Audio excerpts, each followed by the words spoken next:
اعوذ باللہ من الشیطان الرجیم بسم اللہ الرحمن الرحیم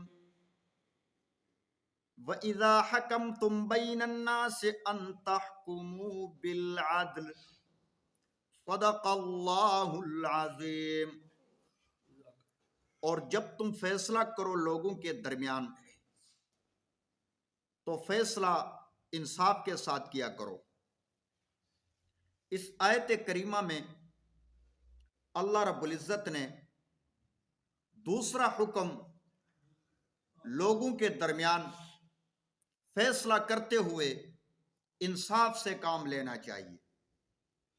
بے انصافی کرنا ظلم ہے۔ ملک کا حکمران اگر لوگوں کے درمیان انصاف نہیں کر رہا، ظالم ہے۔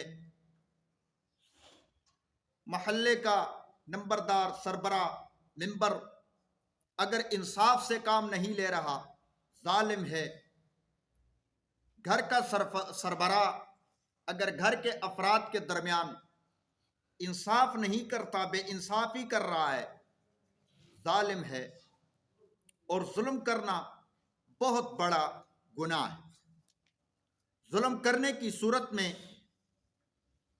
بندے کے حقوق مارے جاتے ہیں، اور آپ کو پتہ ہے خالق کائنات اپنے حقوق معاف فرما دیتے ہیں لیکن بندوں کے حقوق معاف نہیں فرماتے۔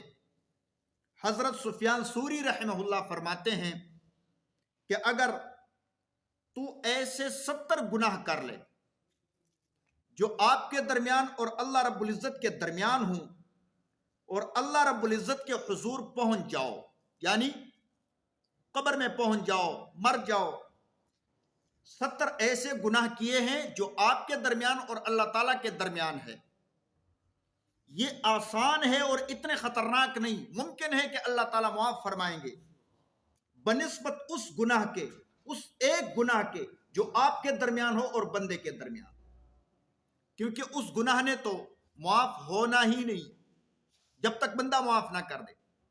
لہٰذا بے انصافی کرنا ظلم ہے۔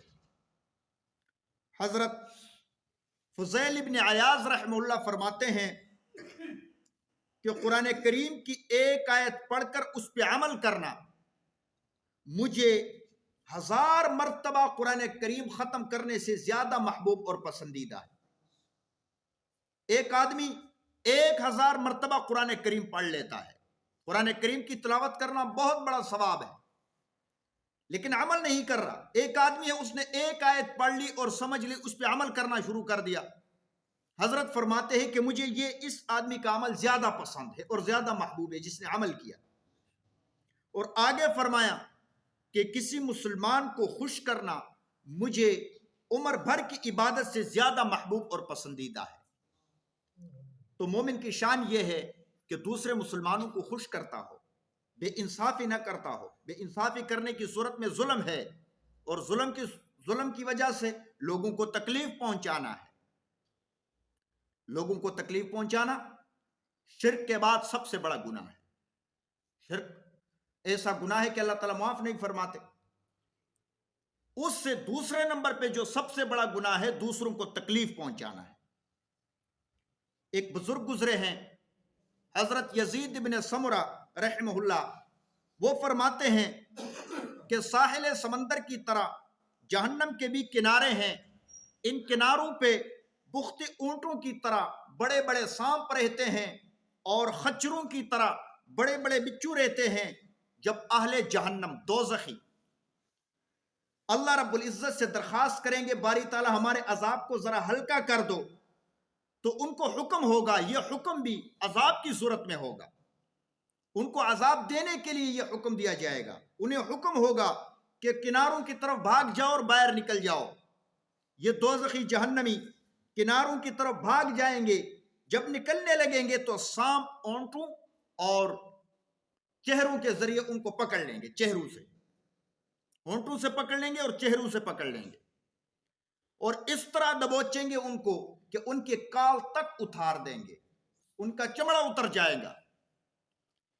وہ ان سے بچنے کے لیے واپس آگ کی طرف، جہنم کی طرف بھاگ جائیں گے، حتیٰ کہ انہیں خارش کی بیماری لگ جائے گی۔ اپنے آپ کو کجلی کرتے کرتے ان کی ہڈیاں نظر آنے لگے گی، ہڈیاں ننگی ہو جائیں گی ان کی۔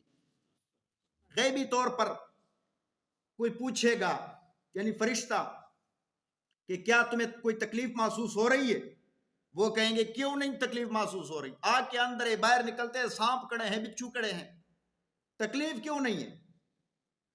تو جب یہ کہیں گے تو پھر ان کو کہا جائے گا کہ یہ اس تکلیف کی سزا ہے جو تم اہل دنیا کو، جو تم دنیا میں اہل ایمان کو دیا کرتے تھے، مسلمانوں کو تنگ کیا کرتے تھے، تکلیف پہنچایا کرتے تھے۔ تو ظلم کرنا یہ بھی مسلمانوں کو تکلیف پہنچانا ہے، ظلم کرنا اللہ کے مخلوق کو تکلیف پہنچانا ہے، دل آزاری کرنا ہے۔